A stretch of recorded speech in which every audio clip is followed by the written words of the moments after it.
ከዘማሪት ፋንቶልዴ ጋር ያደረግነው ቆይታ ይህን ይመስላል።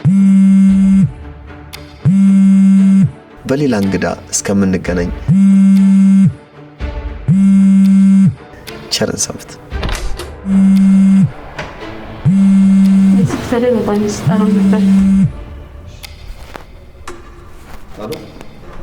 ሄሎ እንደምን አለህ ቀዳሜ ጸጋ? አቤት። አይሰማም እንዴ? እኔ ማለበል አባም ለጽዮን እባላለሁ። እሺ ሰላም አለው አባታችን? ዛሬ መስገን እኔ እንዴት ነህ አንተ? እግዚአብሔር ይመስገን በጣም ደህና ነኝ። እጅግ ለብርቱ ጉዳይ ተፈልገሃልና ጎንደር መምጣት አለብህ። እሺ ለመቼ? ነገ ጀንበር ሳትወጣ የአውሮፕላኑን ነገር ጨርሰንልሃል።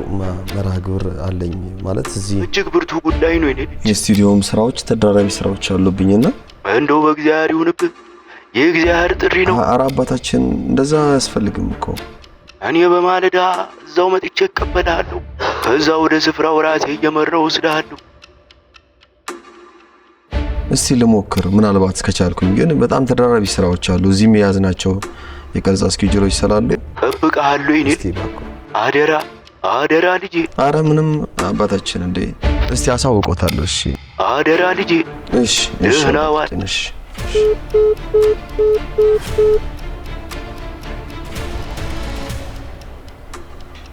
እስቲ ቆይ አንዴ እንመካከር።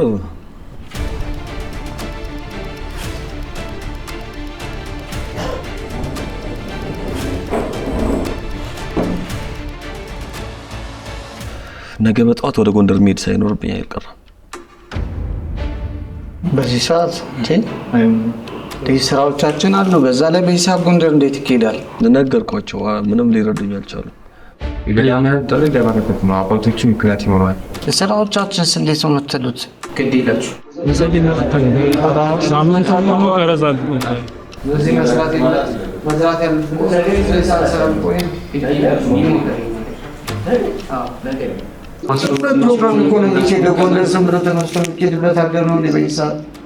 እሱማ ያው ዳይሬክት ጎንደር እኮ አይደለም። ጎንደርን ደግሞ ጠብቄ ከጎንደር ደግሞ ይዤ እሄዳለሁ ነው ያሉኝ።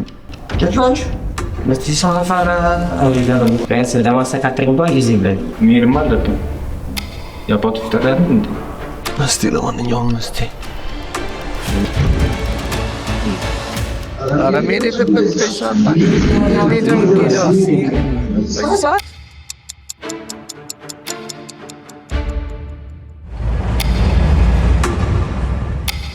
እንዳያችሁት ከሥራ ባልደረቦቼ ጋር በብዙ ክርክር ሳንስማማ ተለያይተን ጉዞዬን ጀምሬያለሁ። በመንገዴም እግዚአብሔር ይቀድምልኝ ዘንድ የተጠራሁበትን ዓላማ አሳክቼ በሰላም በጤና እመለስ ዘንድ በጸሎታችሁ አስቡኝ።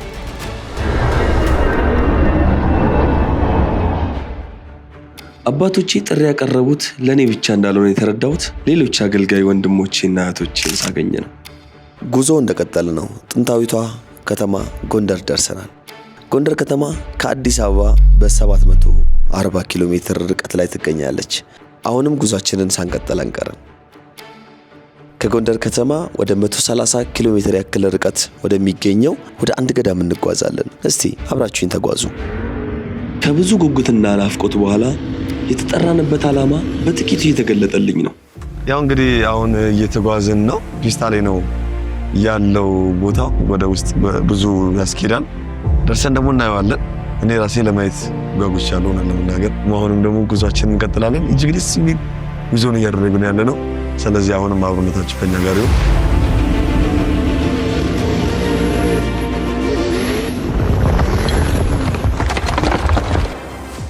ሙታንሳ ማር ቅዱስ ሚካኤል አንድነት ገዳም። በአካባቢው ያሉ ጥቂት ምዕመናንና ገዳማውያኑ መምጣታችንን ተመልክተው በደስታ ተቀበሉን። የዚህን ገዳም ስም በማህበራዊ ሚዲያ ነበር በተደጋጋሚ የሰማሁት። እግዚአብሔር ፈቅዶ እንዳይና እንድሳለም ስለረዳኝ አምላክ ቅዱስ ሚካኤልን አመሰግናለሁ። በመጨረሻም መዳረሻዬ ይሆናል ማለት ነው። ነገር ግን የአካባቢውን በረሃነት ተቋቁሚ እንዴት ነው የምቆየው የሚል ሐሳብ በውስጤ የተመላለሰብኝ ነው። የደረጃው ብዛትና የመንገዱ አለመመቻቸት፣ ሙቀቱ ከባድ ነው። ድካሙስ እንዴት ያድርገኝ ይሆን እያልኩኝ እያሰብኩ ያለ ወደ ሐሳቤ ለትልቅ ዓላማ ነው የጠራው የመጣውም ገዳም ነው። አንተ ለአንድና ለሁለት ቀን ለመቆየት እንዲህ ካልክ እዚህ የሚኖሩት አባቶችና እናቶች መነኮሳት ምን ይበሉ የሚል የተግሳጽ ድምጽ መጣብኝ። እኔም አረ ይቅር በለኝ ብዬ አምላኬን ተማጸንኩኝ። ጉዞዬንም ቀጠልኩ። መነኮሳትም በደስታ ተቀብለው እግራችንን አጥበው ወደ ተዘጋጀልን የማረፊያ ስፍራ ወሰዱኝ።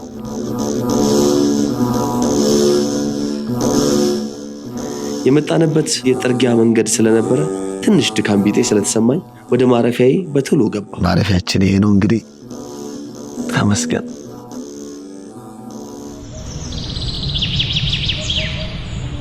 እንግዲህ በአዳሬ ድካሜ ጠፍቶ በማለዳ ከአዲስ አበባ አብረውኝ ከመጡት አገልጋይ ወንድሞቼና እህቶቼ ጋር ገዳሙን ለመጎብኘት የተነሳው ሲሆን እነሱንም ሐሳባቸውን እየጠየኳቸው መንገድ ላይ ሆኜ ራሱ እስካየው ጓጉቻለሁ። እውነት ለመናገር በጣም ደስ እያለኝ ነው የመጣሁት።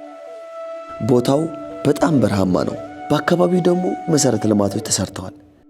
እነዚህን የተሰሩትን መሰረተ ልማቶች እንዴት ተሰሩ እያልኩኝ አባቶቼንና እናቶቼን በማድነቅ እንዲሁም የኖኖ ሁኔታቸውን እያየው እየተገረምኩኝ እንዴት ሰው እዚህ ይኖራል ብዬ ከራሴ ጋር እያብሰለሰልኩኝ ዝንጀሮ እንኳን ለመቀመጥ ቦታ ይፈልጋል። እነዚህ ግን ተረተር ላይ ምንም ቦታ በሌለበት ላይ ቦታው ላይ ያለውን በረከት እያሰብኩ አካባቢውን ስቃኝ አንድ አባት ወደኔ መጡ። ቦታውንም ያስጎበኙኝ ዘንድ አባታችንን ጠይቄ ቦታውን ያስጎበኙኝ ጀመር። በጣም በጥሩ መግባባት ከአባታችን ጋር እንድናወጋ አረፍ ብለን ለመጫወት ተስማማን።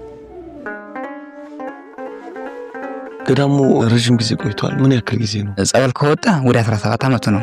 ገዳሙ ግን ከዛም በፊት በዛጅርማይ ሚካኤል ይባል ነበር። ዛጅርማይ ማለት አካባቢ ዛጅርሆም በቃ ይባላል ስሙ ማለት ነው። ወጡ 2013 ጽላት መጥቶ 2014 መስከረም 29 ቀን ዛጅርማይ የነበረው ሙታንሳ ማር ቅዱስ ሚካኤል ገዳም ብለን ገዳም ሰየምን። እንዴት ሙታንሳ ልትሉ ትቻላችሁ? አንዲት እናት የአካባቢ ተወላጅ ናት። ታማ ወደ ሐኪም ቤት ሄደች። አዛዳ ሞተች። ሰዎች እየተላቀሱ በቃል ይዘዋት መጡ።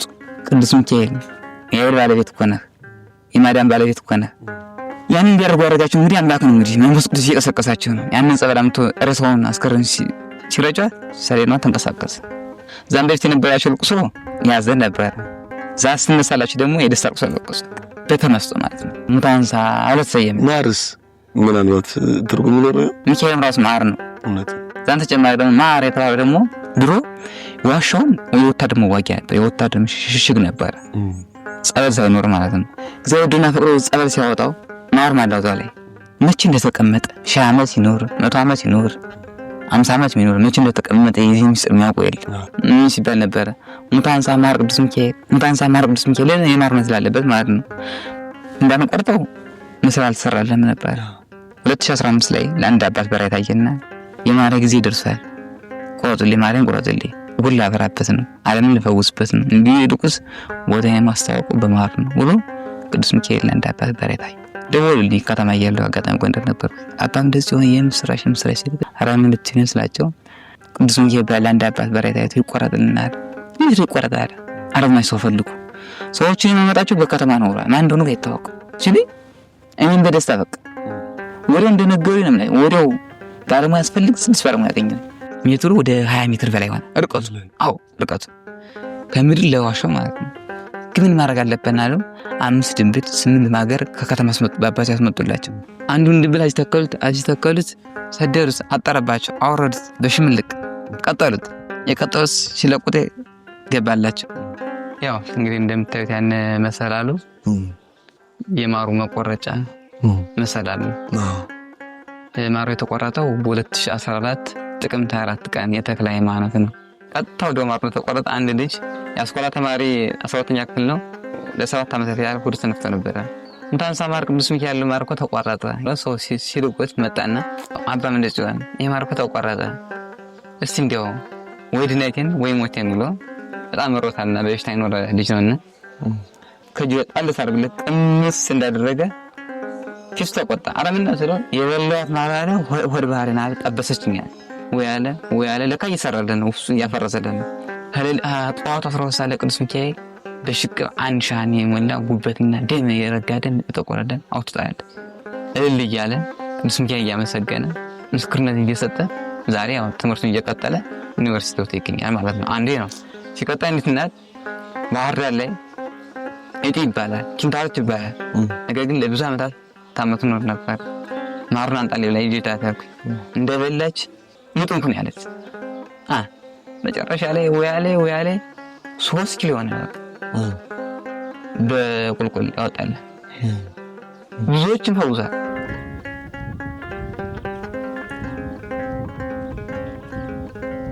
እዚህ ከመጡ ምን ያክል ጊዜ ሆኖት? 3 ወር ሆነኝ ነው። እንዴት ነው ጸበል የተከታተሉ ነው? ጸበሉ ሸጋ ነው። 2 እንኩሽ ወጥቶልኛል። ምን ማለት ነው? እንኩሽ ማለት ከወድ ውስጥ የሚወጣ ማለት ነው። እግዚአብሔር ይመስገን። ቤተሰብ እዛ ቤት ልጆች ጥሎን የመጡት ወደዚህ ልጆቻቸው ነው የመጣው እንዳለ እስከነ ቤተሰብ? አዎ።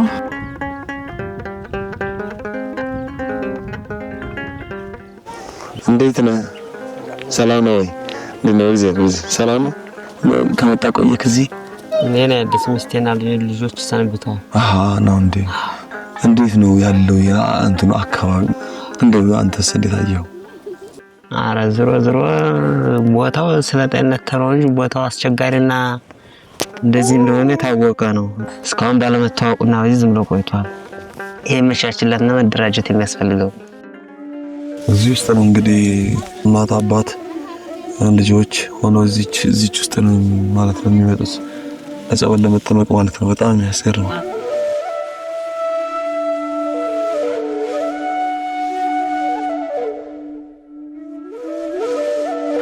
በገዳሙ በተያዘው አንዱ ፕሮጀክት ደግሞ የጸበል ተጠማቂዎችን ቦታ ግንባታ ነውና ለሁላችንም ልናግዝ የሚገባው ነገር ነው። በጣም ያሳዝናል።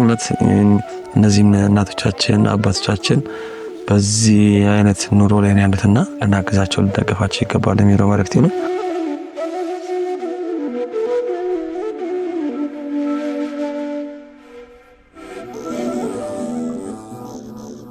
የእናቶችና የአባቶች አንድነት ገዳም እንደሆነ ተረድቻለሁ። እንዴት ነው የኑሯችሁ ስርዓት? እንዴት እናቶች ወደ 70 በላይ ሆነዋል። አባቶች ወደ 40 በላይ ሆነዋል። አጠቃላይ ወደ 100 በላይ ተጣግተናል። የቁጥራችን እየጨመረ መጥቷል። በቅድሚያ አባቶች የእናቶች ገዳም ይሰራ ብላችሁ እንደነበረ ሰምቻለሁ። እንደው ስለሱ ነገር እስኪ አብራሩልኝ። እንዴት ነበር? ያው እንግዲህ እንደምታዩት እናሽ ባትም ራሱ እንደዚህ ያለ ባት ነበር የነበሩ ከመሰራት በፊት ማለት ነው። እንግዲህ እንደሱ ያስቀደናቸው ምንድነው እናቶች በተፈጥሯቸው ደካሞች ናቸው። ሴቶችም ስለሆነ ማለት ነው። ወንድ ነው ሁሉም ነገር ይቋቋማል። ፀሐዩንም ሐሩሩንም ዝናቡንም ሙቀቱን ይቋቋማል። እነሱ አስቀድመን ባት ሰርተላቸዋል የእናቶች ማለት ነው። የእግዚአብሔር ፈቃዱ ነው። ሁላችንም እንደዚህ አጸናን እንጂ ቦታው በጣም አስቸጋሪ ነው። ትንሽ ፈትን ነበር። ዛሬ ላይ ግን እንደምታዩት ይሄ በጣም የሚያምር ባት ተሰራ። ብዙ ላንኖርበትም እንችላለን። እኛውን ተግተን የምንሰራው ምን ለፋው እንደዚህ እናንተንም ሰጦ ልጃችሁን ዘርጉልን የምንለው የኛን ችግር ስላየነው ከኛ ግር የሚመጡቶቻችን ወንድሞቻችን እኛ ያየነውን ችግር እንዴት በፍጹም አንፈልግም። ይሄ የእናቶች የእደ ጥበብ ወይም ደግሞ የእጅ ስራ ውጤት ማምረቻ ክፍል ነው።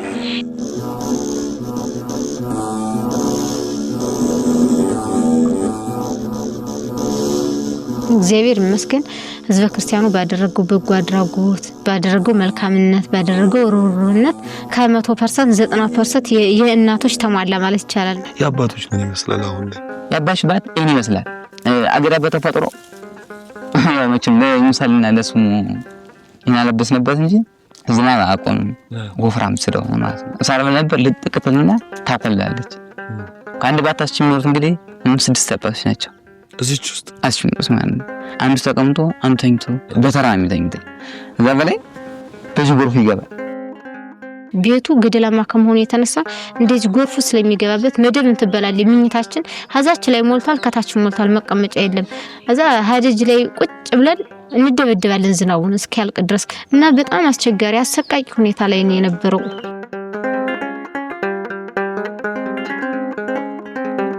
ገዳሙ የእርሻ ቦታ የለውም። በጣም ራብ ነው።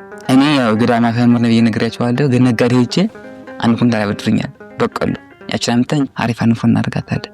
አንዳንድ ማንካ ጥሬ ይሰጣል ለመቁሳስ ያችን ብድር ደግሞ በቃ ብድር ደግሞ አይደለ ነጋዴ አንዳንድ ቀን 3 ኩንታል ሲሰጠኝ ምን እናደርጋታለን? አስፈጭተን እንጀራ እናደርጋታለን። እንጀራ እንኳን ለአንድ ሰው አንድ እንጀራ ይሰጥ ስለማይበቃ 2 እንጀራ አርገን በነጭ አጫ አርገን በጥብጠን ከዛ ያንን ሀዛ ላይ አድቀን በልተን ያንን ጠጥተን እናድር ነበር። እኔ ማለት መከራ የተሰቀለ ያለ መከራ ሰቀቀ ይባላልና አንድ መለው ሲመከራውን ተቋቁሞ ሲያርፍ ነው እግዚአብሔር ሊያስደስትና ወይም ደግሞ በነሱ እጅጉን ትልቅ ዋጋ ያገኝ እንጂ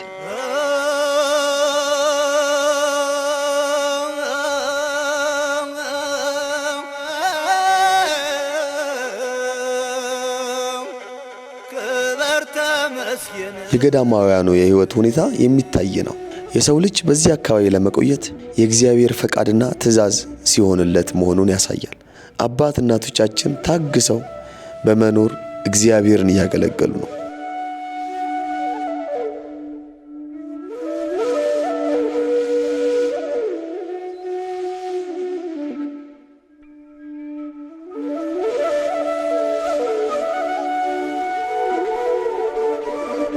የተወደዳችሁ ቤተሰቦቻችን አሁን ደግሞ የምገኘው በሙታንሳ ማር ቅዱስ ሚካኤል አንድነት ገዳም የጸበሉ ቦታ ነው። በጣም እጅግ በሚያስደንቅ መልክዓ ምድር ላይ የተቀመጠው የጸበሉ ቦታ የፈውስ ቦታ። እንግዲህ ተጠማቂዎቹን ስናናግራቸው አድምጣቸዋል። አገላለጻቸው ራሱ ያስደስታል። ጸበሉ ሸጋ ነው። ጸበሉ ወርቅ ነው። እንደው ቦታው ነው እንጂ ትንሽ ያልተመቸን እያሉ ሲናገሩ ነበር። ሆነ ለመናገር እኛም ተጠምቀን በረከቱን ተቀበለን እዚህ መተናል። ደግሞ የጓደኞቼን የወንድሞቼን ሐሳብ ጠይቅላቸዋለሁ። አብረን ደግሞ ቆይታ እናደርጋለን ከነርሱ ጋር። አላክ ሰላም፣ እንኳን ደህና መጡልን። እንኳን ደህና አገኘው። እንዴት አገኙት? ከዚህ በፊት ስሙን ሰምተው ታውቃሉ? እንዴት አገኙት? እዚህ በጣም የሚገርም ነው። ምክንያቱም ሌሎቹ ገዳማት ስንመጣ የተደላደለ መሬት ነው ያላቸው። የቤቱ አሰራር ጥሩ ነው። የነዚህ ግን የተለየ ነው። ምክንያቱም ዝንጀሮ እንኳን ለመቀመጥ ቦታ ይፈልጋል። እነዚህ ግን ተረተር ላይ ምንም ቦታ በሌለበት ላይ እንደገና አጭር ጎጆ በማታስተኛ በማታስቆም ጎጆ ውስጥ እየኖሩ እግዚአብሔር ማምለክ ስላየው በጣም የእምነታቸው ጽናት ከሌሎቹ ገዳማት ሁሉ ተለይቶብኛል። ያው መቼስ ስንመጣ እኔ የተሰማኝ ስሜት እናንተም ጋር ይኖራል ብዬ አስባለሁ፣ አንቺም ጋር ይኖራል ብዬ አስባለሁ። ሁለት አይነት ስሜት እንደሚሰማሽ አስባለሁ። የተሰማሽን ደስታና እንደው ቅር ያለሽ ነገር? አዎ ደስታው ያው ወደዚህ ወደ ትልቅ ገዳም ስንመጣ ማንኛውም ሰው ደስ እንደሚለው እኔም ደስታ ተሰምቶኛል። መንገድ ላይ ሆኜ ራሱ እስካየው ጓጉቻለሁ። እውነት ለመናገር በጣም ደስ እያለኝ ነው የመጣሁት። ትልቅ ገዳም ነው፣ ትልቅ የበረከት ቦታ ነው። እዚህ ደግሞ እናቶችን ሳይ አባቶችን ሳይ የበለጠ ደስታዬ ጨምሯልና ለስጋቸው ነው ያልተመቻቸው፣ ለነፍሳቸው ግን የሃይማኖታቸውን ጽናት አይቻለሁ። መቆሚያ በሌለው ላይ እግዚአብሔር ማምለክ የሚያስደንቅ ነው ስለሆነ ይሄ ደግሞ ያስደስተኛል።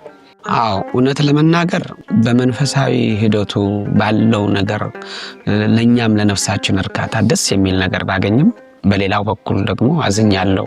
ማለት ካለው የቦታው የበረሃማነት ሁኔታ የዚህ ጦርነቱ ሁኔታ ገዳማውያኑ ወደ ሌላ ቦታ ሊፈልሱ ይችላሉ የሚል ስጋት በውስጥ ያድሯል። ያ ምንድነው? ምናልባት እኛ ድንገት አሁን መተን ልናያቸው እንችላለን። ነገ ተነገ ወዲያ አኗኗራቸው እንዴት ነው? ምንስ መደረግ አለበት የሚለው ነገር ያሳስበኛል። ያ ምንድነው? እጅግ በጣም በችግር ላይ ነው የሚገኙት። አባቶቻችን መነኮሳት ያሉበት ሁኔታ በጣም እጅግ ከባድ ነው። ውሃ ለማምጣት የሚንቀሳቀሱበት ሁኔታ እና ምን ያክል ርቀት ሄደው ይህንን ዋጋ ከፍለው ለመኖር ባህታቸውን አጽንተው እስከ መጨረሻው ድረስ የሚጸልዩ አባቶቻችንን ከእግዚአብሔር ቀጥሎ ለኛውም የመኖር ዋስትና ስለሆኑ አባቶቻችንን በተለየ ትኩረት ልናያቸውና ልንጠብቃቸው እኛም በአቅማችን ልናገዛቸው እንደሚገባ ነው የሚሰማን።